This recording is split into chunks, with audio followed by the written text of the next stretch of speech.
Cette conversation va être enregistrée.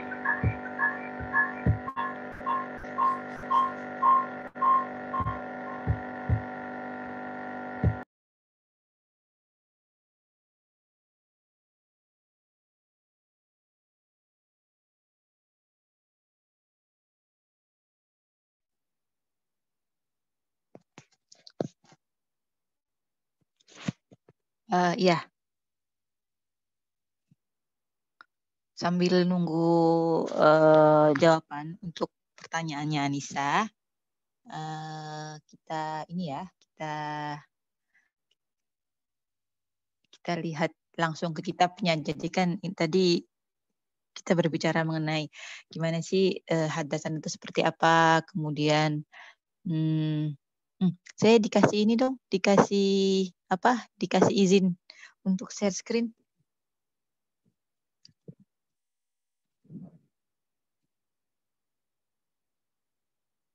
Siapa yang pegang Zenit ya, Neng? Kaisa, Ibu. Kaisa. Oh, Kaisa. Ya, udah Ibu. Oh, oke. Enggak, bukan yang satu lagi, bukan yang nggak ada videonya, yang satu lagi. Karena share screen-nya di situ di laptop.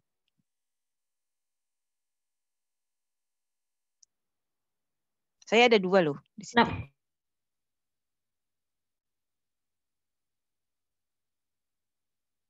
Sama Ibu berarti yang di HP, yang di laptop ya? Hostnya udah terlanjur ke Ibu kayaknya. Iya, hostnya. Yang HP Ibu. Berarti gimana dong? Oh, berarti saya yang pindah. Oh, nggak bisa. Maaf ya Ibu. Oh gitu. Gimana? Sebentar. Tunggu. Sebentar ya. Participant.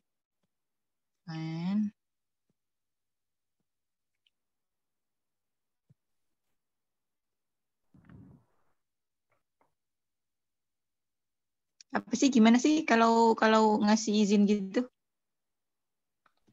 Di security-nya Bu, itu mau dipindahin dulu gimana Bu? Pindahin sama kamu aja deh. Boleh Bu. Tunggu ya.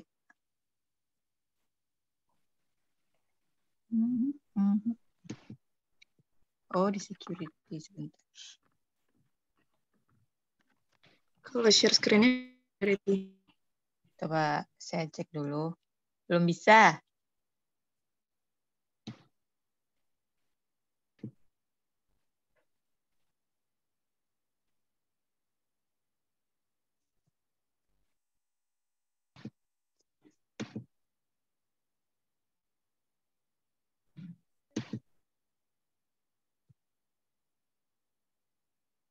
Oke, telah video parameter derangan. Oh. Oke, Kaisa udah balik lagi jadi host.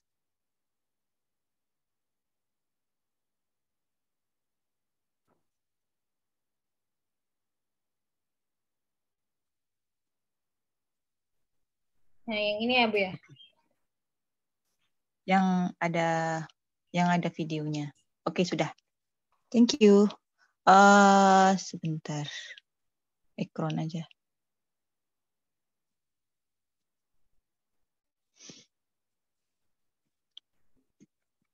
Jadi ini kita lihat, ini kitab apa sih, tadi saya buka random.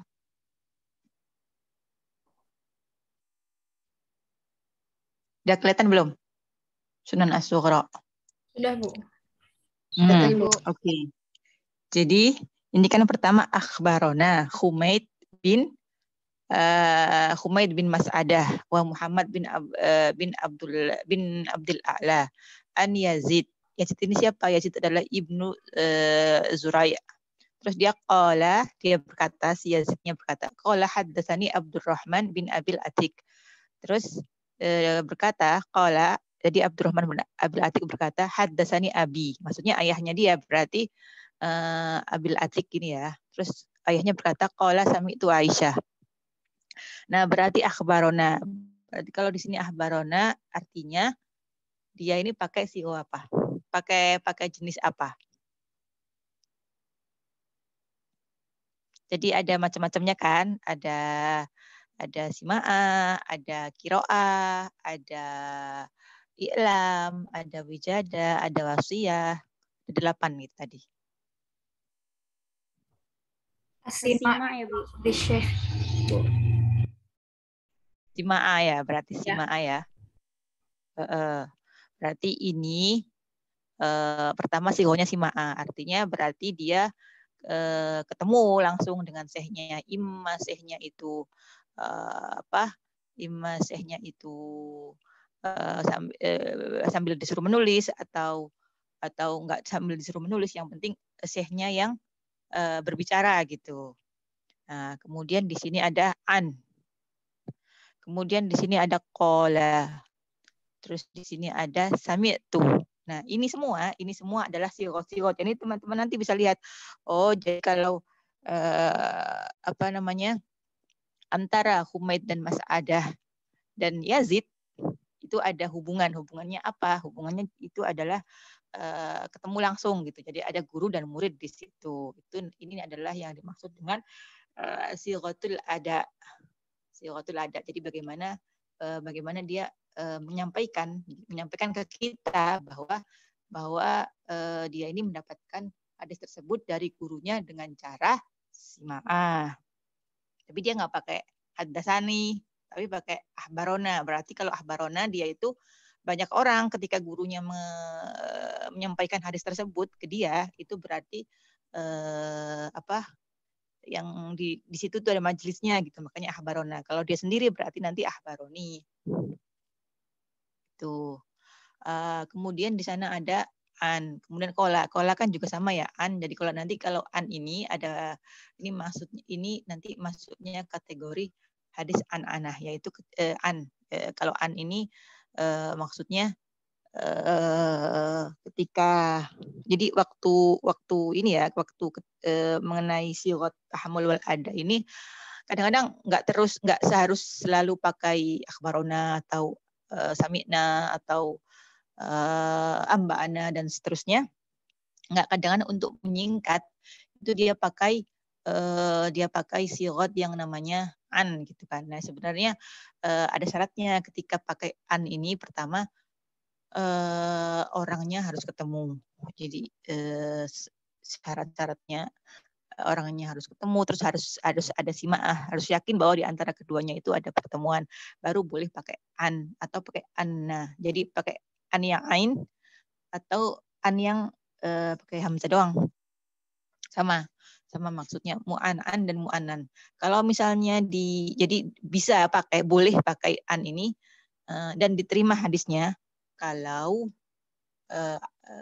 keduanya itu yakin, jadi ada yakin bahwa keduanya itu boleh bertemu. Nah, itu baru kita bisa menerima hadisnya. Kalau enggak, ya berarti enggak bisa dianggap enggak nyambung, enggak bersambung antara guru dan muridnya. Yang diterima ya yang tadi, yang akhbarona, amba'ana dan seterusnya. Jadi kan sudah ada sigot-sigot yang memang mereka sepakati gitu kan. Jadi para muhadis awal itu kenapa sih mereka membuat aturan agar untuk periwayatan hadis itu ada lafaz-lafaz tertentu yang dipakai sehingga nanti jelas gitu, ketika misalnya mukatabah ya pakainya kataba ilayya, menulis padaku. Kalau misalnya ijazah ya ajazani dan seterusnya. Nanti ini apa namanya? Nanti ketika kita tahu bahwa misalnya hadasani, oh berarti ini gurunya berbicara dan di situ ada muridnya. Ketika mu'aradah berarti ada orang yang berbicara, kemudian gurunya mendengarkan dan gurunya menyetujuinya. Jadi qara'tu ala fulan, maksudnya dia kalau misalnya pakai qara'tu ala fulan berarti dia sendiri. Misalnya siapa? Misalnya Mawadah sama saya nih. Anggap aja kita lagi baca kitab hadis gitu ya. Kemudian Mawadah baca di depan saya dan saya dengerin. Maka ketika dia nanti menyampaikan ke muridnya dia, nanti dia bisa bilang begini, qara'tu ala fulan. Jadi saya membaca atas Duroh gitu ya. Jadi, nah ketika Mawadah bilang saya membaca di depan Duroh, maksudnya qara'tu ala fulan tuh saya membaca di depan fulan. Nah, berarti itu menunjukkan bahwa Mawadah itu memang dulu itu dia ketika mendapatkan hadis ini dia membaca sendiri dan syekhnya, gurunya itu mendengarkan gitu. Nanti kalau ada beda lagi ketika misalnya orang lain yang membaca, dia cuma dengerin aja, misalnya waktu itu di majelis 6C kan.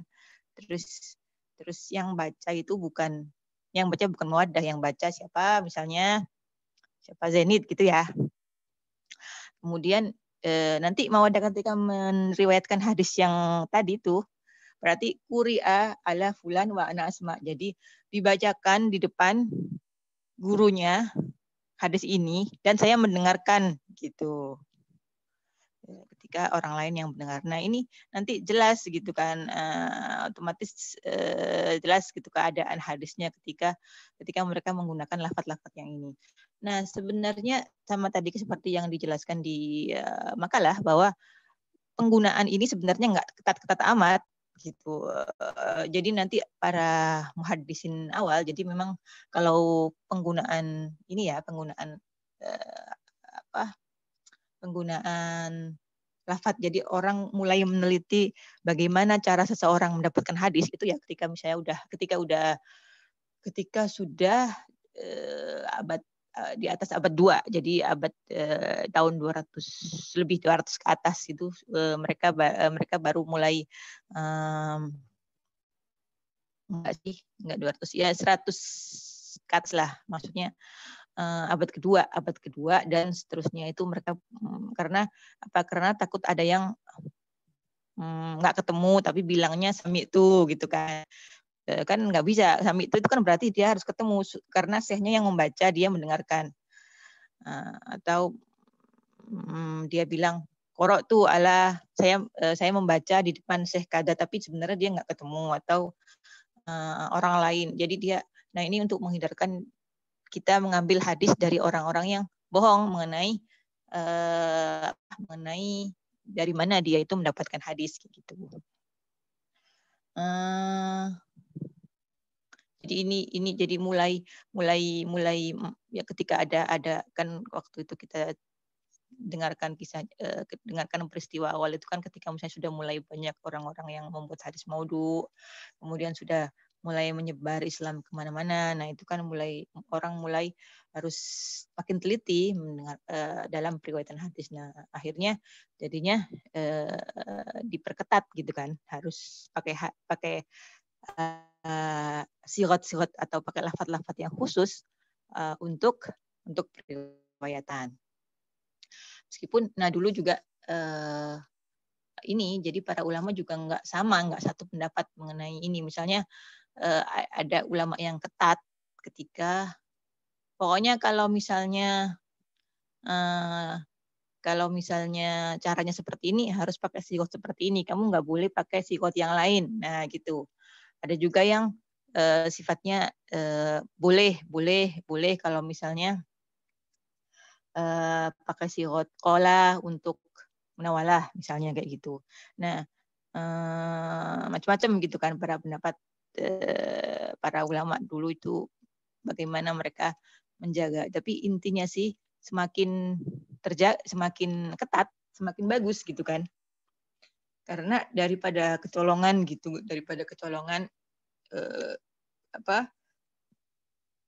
menerima hadis dari orang yang nggak gobit atau nggak adil seperti itu. Kalau misalnya dia menggunakan lafaz yang untuk sima'ah tapi sebenarnya dia dapatnya itu mukatabah atau wijadah, nemu tulisan orang, nemu tulisan gitu kan, terus dia pakai dia anggap dia terus dia riwayatkan ke orang lain sebagai sima'ah. Nah itu kan bohong, berarti dia itu nggak adil gitu kan. Adil, padahal untuk meriwayatkan hadis itu dia orang harus ada 2 syarat utama, yaitu dia harus adil, nggak bohong, kemudian dia harus thabit gitu. Jadi itu kenapa lafaz-lafaz atau sirat ini menjadi penting. Menjadi penting dipelajari. Jadi teman-teman paling nggak tahu ya kalau sima'ah itu lafadznya pakai sami'tu atau haddasani atau akhbaroni atau ambani atau qala tadi atau dzakara tadi itu ada, tinggal dibaca aja kalau mau dibuat tabelnya biar nggak bingung ya, nanti bikin aja tabelnya sima'ah. Ini lafadznya seperti ini gitu. Kemudian apa lagi tadi?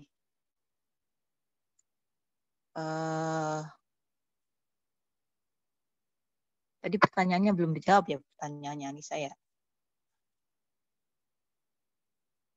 Kemudian tadi juga sudah ada di makalah, jadi makalahnya meskipun pendek tapi dia lengkap gitu ya, maksudnya yang mana yang diterima, yang mana nggak diterima. Misalnya kalau misalnya kan ada perbedaan pendapat, misalnya wijadah, orang menemukan suatu tulisan gitu kan, kata jumhur dia nggak bisa diterima, nggak bisa dipakai.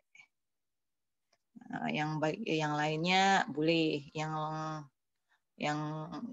grup lainnya bilang kalau misalnya dia yakin, nah berarti boleh, kalau nggak yakin ya nggak boleh, kayak gitu. Jadi beda pendapat, ada yang memperbolehkan, ada yang tidak. Oke. Sekarang kalau kita baca kitab hadis itu kadang-kadang nggak ditulis akhbarona gitu, cuman ditulis sa dan nun kayak gitu kan, seringnya ada gitu di. Nah itu maksudnya apa? Ini di sini nggak ada, ini lengkap tulisannya. Nah untuk biar nggak bingung ketika menemukan seperti itu, kita lihat singkatan-singkatan yang dipakai.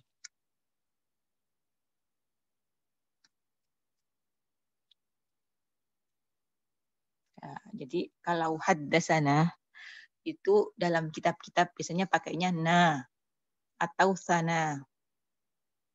Atau juga kadang pakai dasana, tapi ini agak nadir, agak jarang. Yang sering itu na atau sana.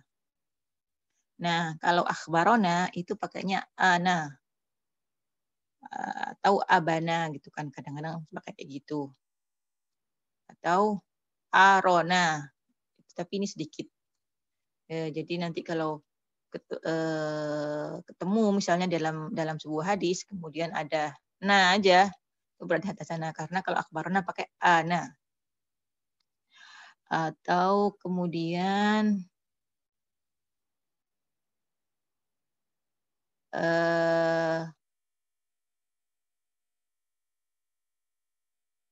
lagi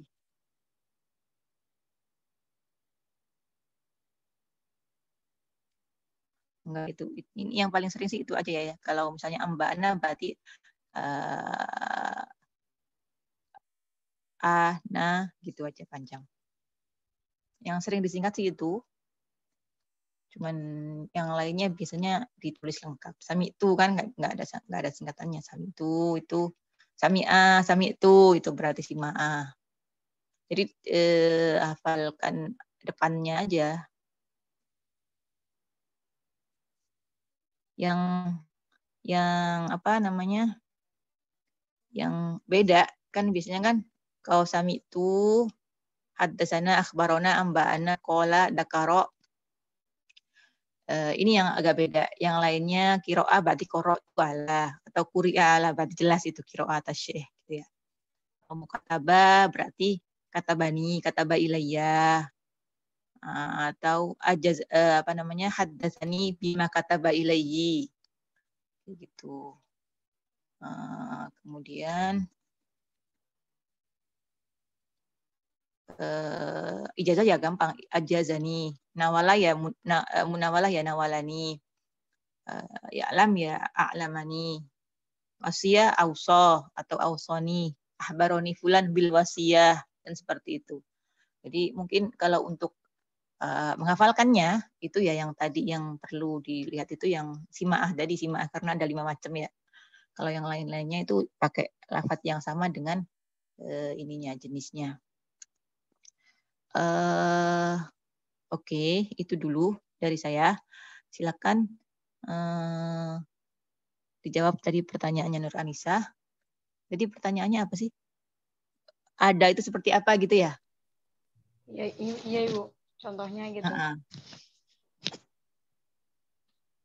Terus udah dapat. Ada itu ya gimana caranya? Jadi kalau tahammul itu bagaimana? Kan sighah at-tahammul wal ada. Kalau tahammul itu adalah bagaimana dia menerima dari gurunya. Kalau ada, bagaimana si murid tadi itu, si murid yang dikasih ke hadis sama gurunya itu, bagaimana dia menyampaikan hadis yang dia dapat ke orang lain gitu. Itu beda, itu aja sebenarnya. Jadi kalau tahammulnya pakai simaah, kalau dia mendengarkan dari gurunya, maksudnya gurunya yang berbicara, berarti adanya atau penyampaiannya ke orang lain ya bisa pakai hadasana, bisa pakai hadasani, bisa pakai amba'ana atau amba'ni, bisa pakai akhbarona atau akhbaroni dan seterusnya seperti ini. Jadi seperti di yang saya lihat ini di kitab ini akhbarona. Nah, ini seperti ini. Ini adalah adanya seperti itu, Nisa. Oh iya, berarti ya sama aja ya Bu ya? Sebenarnya akhbarona Iya, gitu. jadi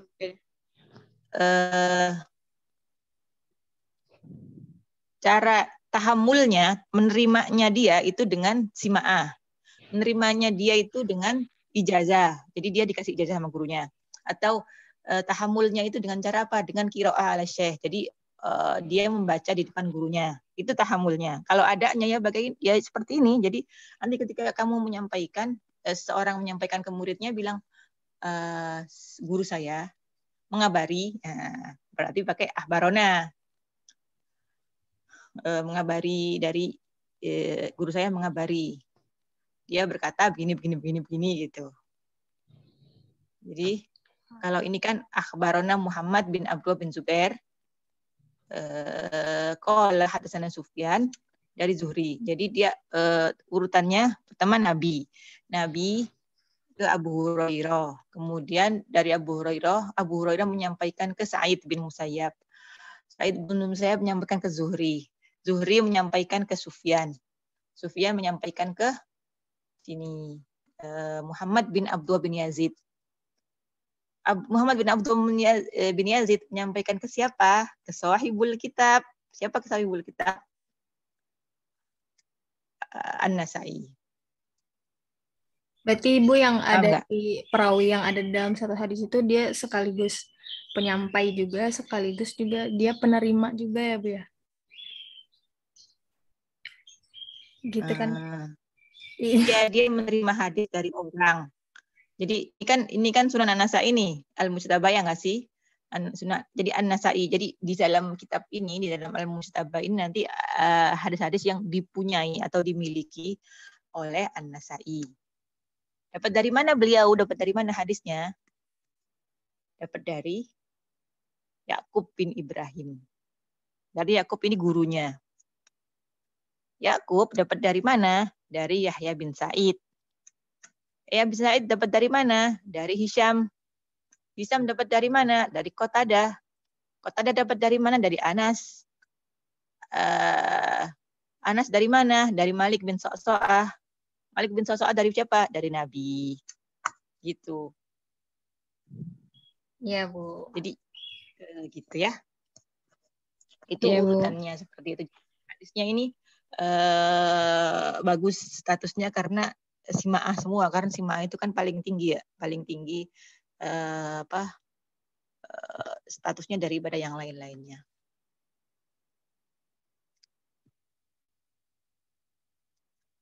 Oke. Masih ada lagi yang mau ditanyakan?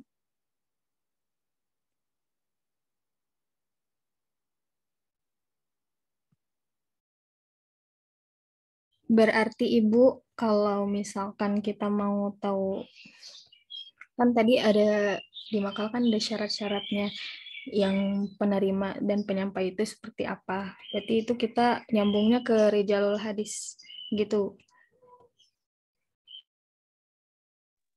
Iya, jadi gini, misalnya nih Anas bin Malik. Anas bin Malik punya majelis ya. Tadi kan disebutkan di sana orang-orang yang dianggap menerima, maksudnya ketika jadi dianggap hadisnya itu bisa diterima sama kita, itu orangnya kan harus apa? Harus tamyiz. Pertama harus tamyiz. Kemudian dia harus dobit gitu kan. Nah, tamyiznya gimana? Para ulama bilang kalau tamyiz itu ya paling enggak usianya 5 tahun, atau bisa membedakan antara dirham dengan dinar, bisa membedakan antara apa tadi, kerbau dengan apa tadi, sapi gitu ya. Pokoknya bisa membedakan antara dua hal yang itu mirip gitu. Misalnya tadi sih dirham dengan dinar. Jadi kan dulu kan mata uang dinar dan dirham itu kan berbeda bentuknya. Kalau dia bisa membedakan berarti anggap aja dia sudah tamyiz. Nah, terkait riwayat-riwayat anak kecil ini,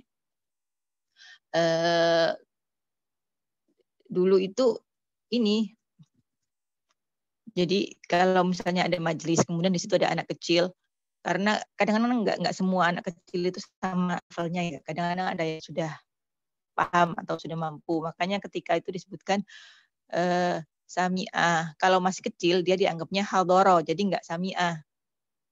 Saya bikin majelis hadis ya. Kemudian ada anak kecil ikut di situ. Kalau teman-teman yang ini yang sudah balik yang besar-besar ini, ya berarti sami itu kan, sami itu. Nah, kalau misalnya anak kecil kadang masih untuk ihtiyat pakainya hadoro. Jadi hadoro siapa misalnya hadoro Husain gitu ya, Husain bin siapa ya, pokoknya anak kecil itu dianggapnya masih hadoro karena belum, kadang-kadang masih nggak tahu apa yang misalnya dia dengar sebuah hadis yang, jadi dia dengar tapi kan mungkin dia nggak paham maksudnya kayak gitu. Nah, jadi memang untuk periwayatan hadisnya orangnya harus tadi itu ya, selain tamyiz dan juga sudah baligh. Kemudian Islam, kenapa Islam? Karena kita nggak tahu ya, jangan-jangan kalau nggak Islam orangnya bohong gitu kan, atau orangnya nggak bohong atas nama Nabi gitu kan. Meskipun nanti ada kasus ketika misalnya orangnya masih kecil, tapi dia mendengar hadis. Ketika masih kecil tuh dia masih belum Islam gitu. Ketika sudah besar, dia masuk Islam. Nah, apakah dia boleh meriwayatkan hadis yang dia dengar pas masa kecil, ketika masih dia masih masa mudanya ketika masih dia Islam? Nah, itu nanti ada perbedaan pendapat para muhaddisin awal kayak gitu. Oke. Gimana teman-teman?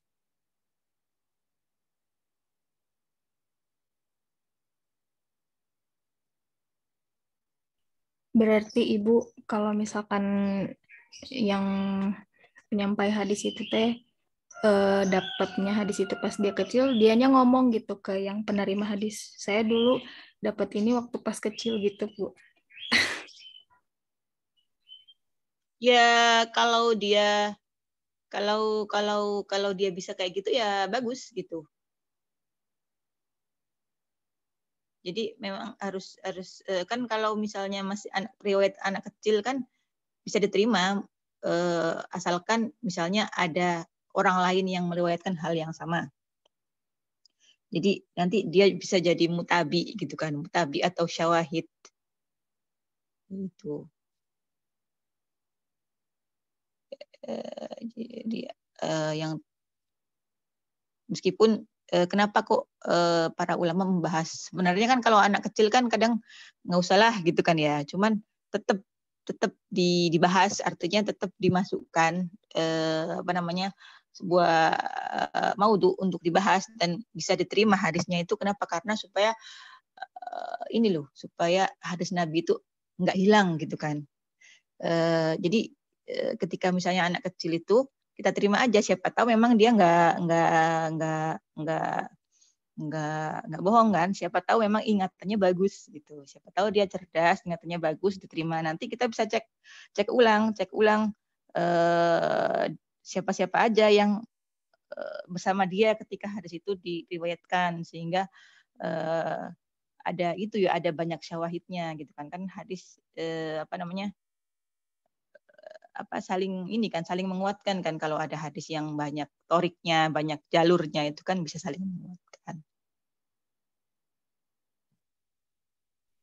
Iya, paham Bu.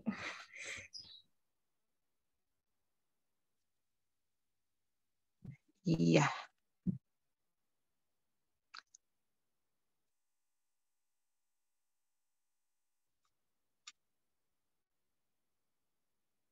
Oke, masih ada yang mau bertanya lagi?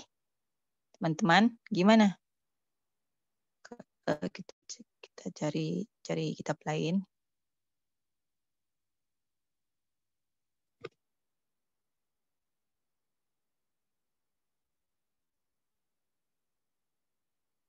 Ya, kamu keluar.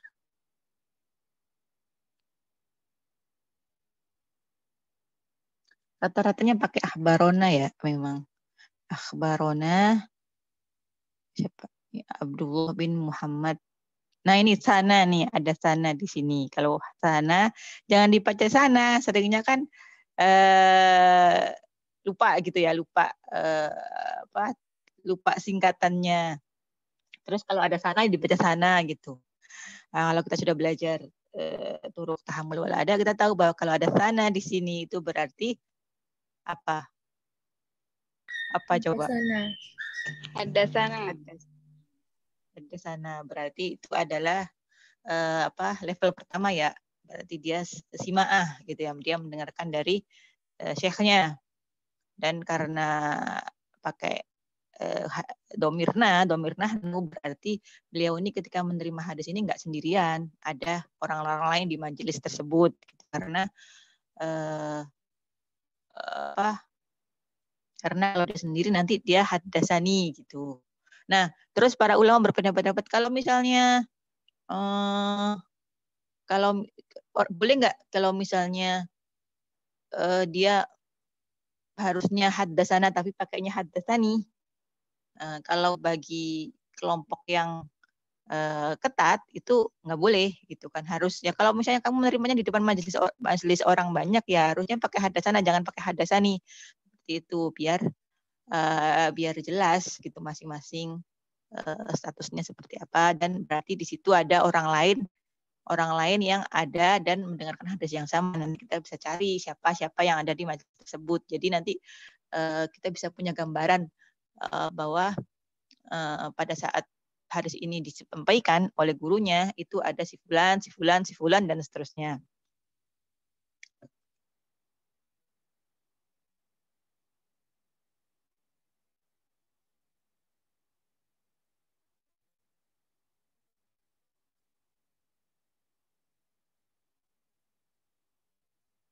Nah, jadi jangan lupa kalau misalnya di sini ada an itu harus cek lagi ya ketemu nggak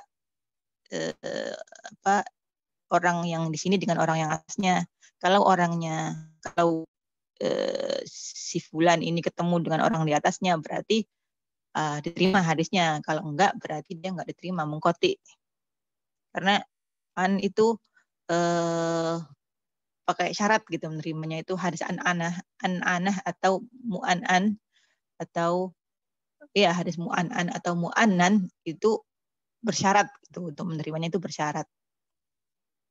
Ya. Jadi bisa dicek sendiri. Kalau sekarang kan kita udah gampang sih ngelihat sebuah hadis itu statusnya seperti apa, tinggal dilihat aja misalnya hadis ini sudah ditahrij gitu ya, sudah ditahrij oleh para ulama. Jadi gampang untuk tahu, oh ini hadisnya hasan, ini hadisnya mengkoti ini hadisnya mu'dhal misalnya seperti itu. Sudah ada semua gitu. Tidak tinggal baca aja, tinggal baca apa namanya? Tinggal baca. Jadi ini kenapa dia statusnya seperti ini karena ini. Dia statusnya seperti ini karena rawinya seperti ini gitu.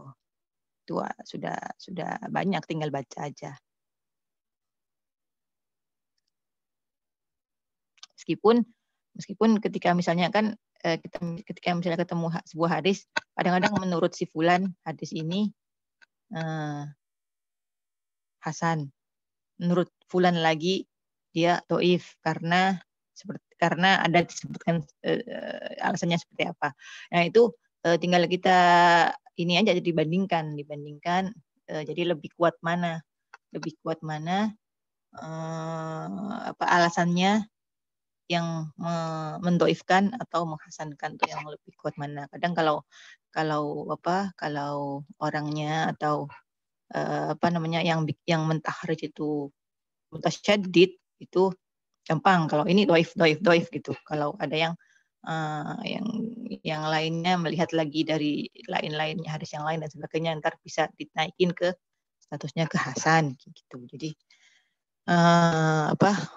untuk menentukan status hadisnya itu nggak mudah sebenarnya, nggak mudah dan harus membandingkan, harus melihat takhrij jarh wa ta'dil orangnya dan sebagainya.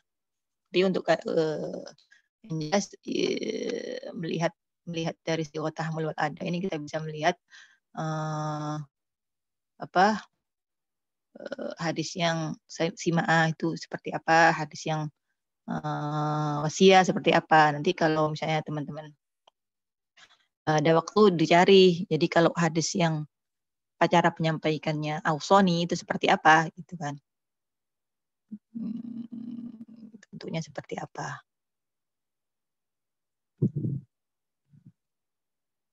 Ya, gimana? Teman-teman sudah bisa dipahami ya?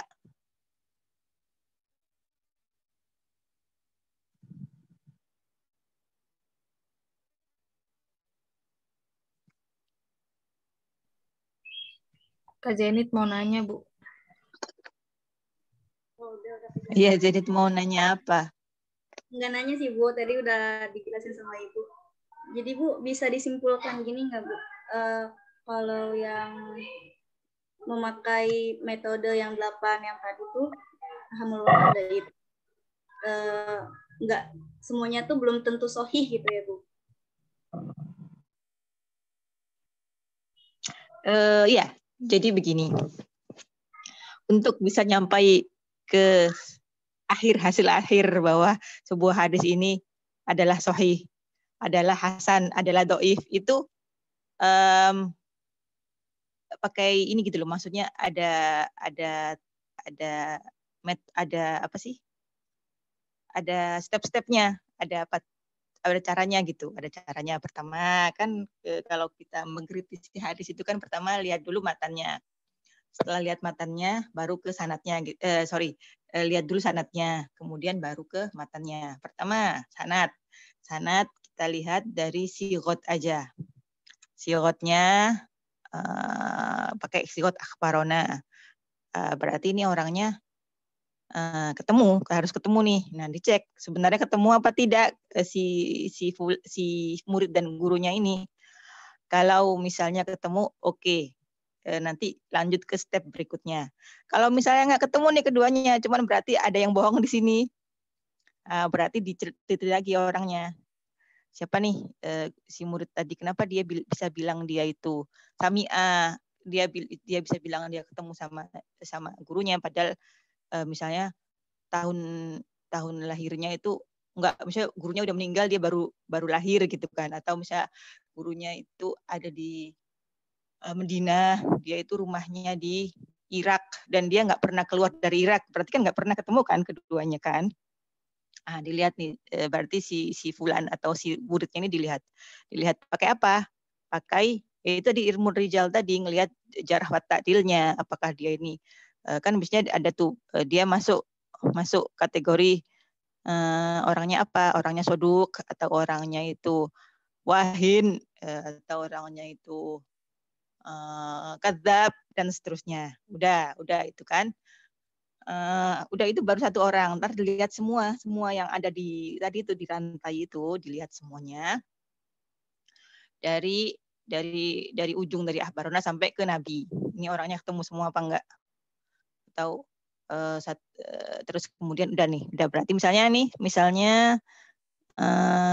oke ya, nggak ada masalah. Jadi rantainya bagus semua. Nanti kita bisa pindah ke matannya. Apakah di situ itu mengandung hal-hal yang kira-kira ini bakalan maudhu atau tidak, atau misalnya sesuatu yang misalnya nggak masuk akal, sesuatu yang bertentangan dengan bertentangan dengan hadis lain, atau bertentangan dengan Al-Quran yang kayak minggu kemarin itu. Karena kadang-kadang orang bisa memalsukan sanadnya, itu bisa pakai kira-kira seolah-olah sanadnya itu bagus semua, padahal ternyata di ujung di matanya itu nggak benar.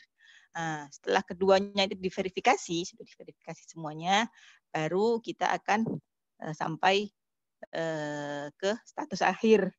Status akhirnya, setelah kita melihat bahwa si fulan ini orangnya ini tidak dobit, orangnya ini dobit, orangnya ini adil, orangnya ini bukan pembohong, kemudian secara lihat matanya ini lihat matanya ini benar dari Nabi, kemudian di situ ada mutabi banyak, maksudnya ada hadis-hadis lain yang serupa, ada jalur lain selain dia gitu.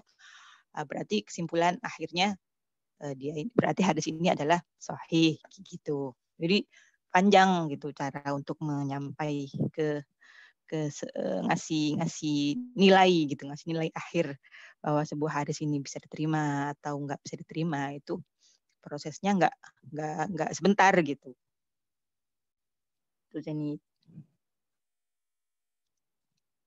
Iya Ibu.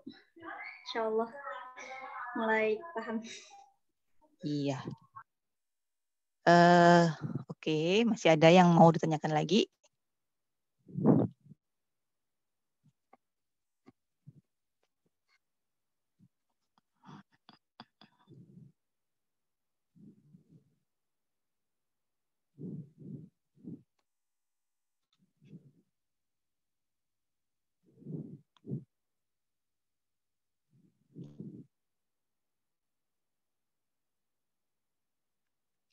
Oke, kalau misalnya tidak ada yang ditanyakan,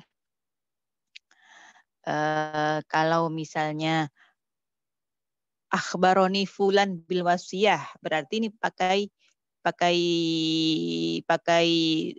tahammulnya pakai cara apa? Akhbaroni fulan bil wasiyah.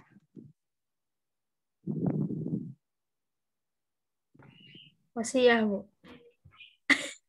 Ya, jadi ini ya, lihat sirotnya itu sampai akhir gitu. Jangan terus lihat akhbaroni, enggak berarti akhbaroni fulan, terus berarti ini sami simaah. Enggak, harus lihat sampai ganti orang namanya disebut. Jadi kalau akhbaroni fulan terus belakangnya masih ada tambahannya bil wasiyah, berarti ini wasiyah. Haddatsani fulan bima ausa bihi ilayya. Berarti ini wasiyah juga meskipun diawali dengan haddatsani. Gitu. Jadi teman-teman harus melihat secara lengkap gitu, secara utuh. Kemudian sama a'lamani enggak ada. A'lamani fulan bil i'lam. Akhbaroni fulan bil i'lam. Berarti bukan simaah tapi i'lam. Ngasih tahu gitu. I'lamu syekh li talib bi anna hadzal hadis anal kitab simahu minal fulan. Gitu. Kemudian kalau wijadah bisa pakai balaghani an fulan. atau wajadtu anhu. Jadi nanti paling enggak teman-teman tahu yang mana nih yang diterima, mana yang tidak gitu kan.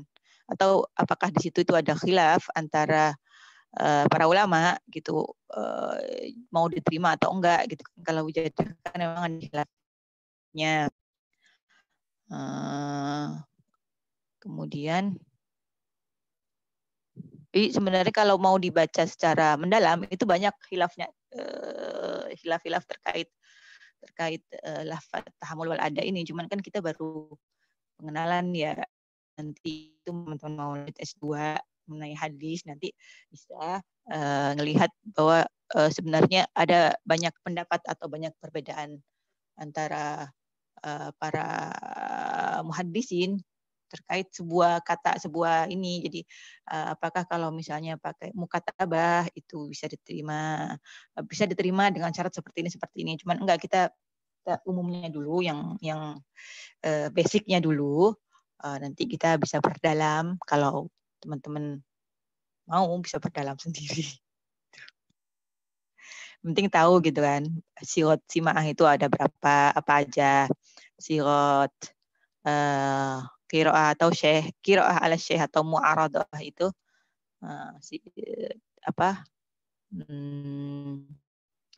sirotnya seperti apa, lafadznya seperti apa gitu ya.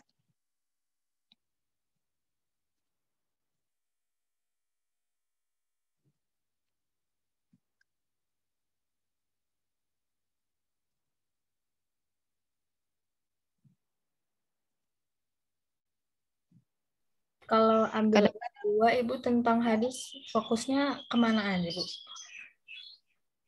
Biasanya, Gimana Kai?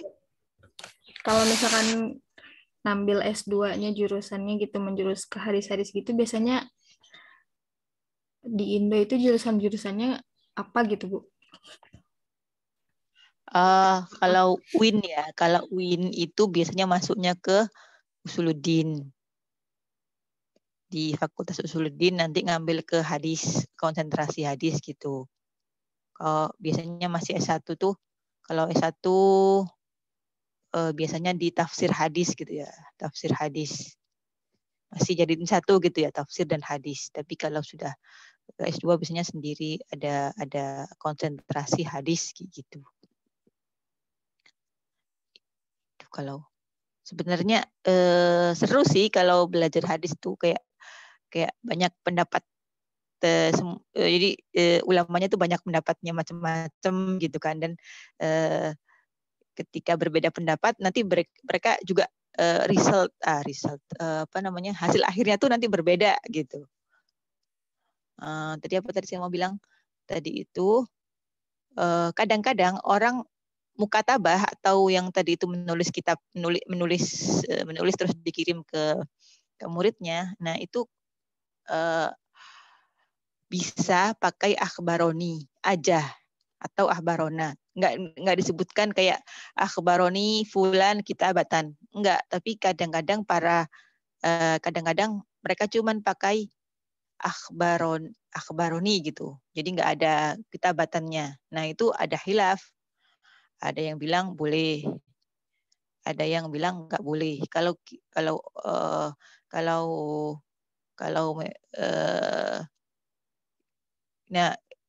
yang memperbolehkan itu ya berarti harus tahu bagaimana keadaannya orang tersebut gitu kan. Makanya memperbolehkan kitabah tapi ditulis sebagai haddatsana. Nah, itu harus jeli ya, harus teliti.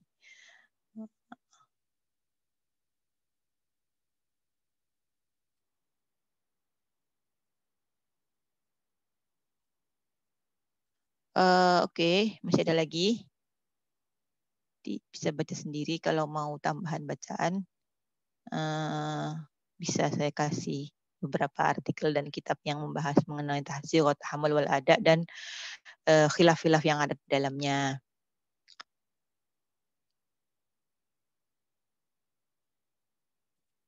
Cuman ya harus dikuatkan bahasa Arabnya sih, karena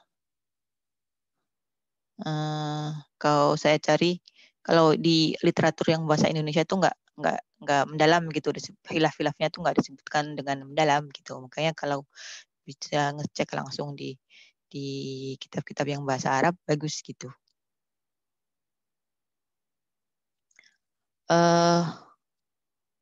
Ya, masih ada lagi teman-teman?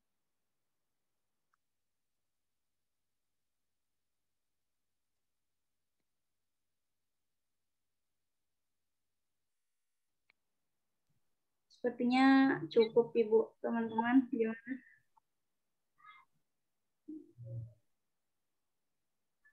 Sudah cukup, Bu.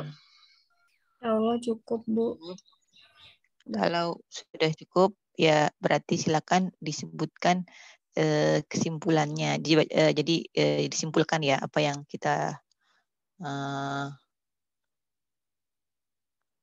pelajari hari ini, silakan disimpulkan sama kelompok 6. Baik, untuk kesimpulan materi hari ini tentang tahammul wal ada, ulama sepakat bahwa yang dimaksud dengan at-tahammul adalah mengambil atau menerima hadis dari seorang guru dengan salah satu cara tertentu. Al-ada secara etimologis berarti sampai atau melaksanakan. Secara terminologis, al-ada berarti sebuah proses mengajarkan atau meriwayatkan hadis dari seorang guru kepada muridnya. Maka, sigot tahammul wal ada adalah lafaz-lafaz yang digunakan oleh rawi-rawi dalam proses periwayatan hadis, baik menerima atau menyampaikannya, yang dengan sengaja dilakukan oleh para periwayat secara ilmiah dengan menggunakan teori dan metode tertentu demi terpeliharanya hadis. Bukan proses yang spontanitas yang tidak disengaja dan bukan tradisi semata. Adapun syarat-syarat bagi seorang diperbolehkan untuk mengutip hadis antara lain adalah beragama Islam, berakal sempurna, adil, tamiz, dan dobit. Begitu, Bu. Sudah. Sudah? Ya, jadi yang penting kita tahu bahwa apa sih tahammul gitu kan. Kemudian ada 8 macam sirah ya, ada 8 macam cara untuk penyampaian hadis itu, ada 8 cara.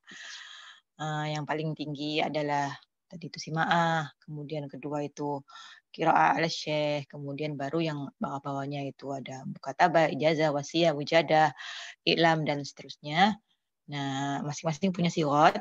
Siwatnya kita kita hafalkan. Jadi kalau akhbarona, amba'ana, haddasana, qala ini bisa dipakai di sana, bisa dipakai di sima'ah, bisa dipakai yang lain. An juga ada. Nah, kemudian yang kalau sima'ah ya sami'aan atau sami'tu atau quri'a alayya gitu kan. Dan seterusnya. Nah, ini menunjukkan bahwa ada usaha-usaha keras yang dibuat oleh para ulama muhaddisin sejak awal, sejak abad kedua itu untuk memperketat seleksi hadis, yaitu dengan cara apa? Dengan cara mengharuskan orang ketika menyampaikan hadis atau ketika memberikan hadis kepada orang lain harus pakai sighat tahmil wal ada. Supaya apa? Supaya tahu apakah orang tersebut saling bertemu dengan gurunya, atau dia itu cuma dapat wasiat atau dapat ijazah umum gitu, atau dia cuma orang lagi ngaji terus dia lewat terus dia dengar gitu kan. Seperti itu. Jadi yang penting nanti bisa membedakan antar sirah masing-masing thariqah gitu ya. Jadi di sekian pembahasan mengenai sirah tahammul wal ada kali ini. Semoga bermanfaat. Kita tutup pembelajaran kita pada siang hari ini dengan bacaan doa kafaratul majlis. Subhanakallahumma wa bihamdika asyhadu an la ilaha illa anta astaghfiruka wa atubu ilaik. Mohon maaf atas segala kekurangan. Wassalamualaikum warahmatullahi wabarakatuh. Waalaikumsalam warahmatullahi wabarakatuh. Terima kasih banyak, Ibu. Ya, sama-sama. Selamat libur. Iya, Ibu. Besok. Ibu juga. Ibu juga. Ibu enggak ya? Ya. Libur. Saya nggak ada urusan sih mau libur atau enggak, kan kalian yang sekolah tiap Maksudnya hari. libur ngajar, Bu. Enggak, saya nggak ada kelas hari Kamis. Iya. Gitu. Oke. Ya. Ini ya, kita sudah punya 6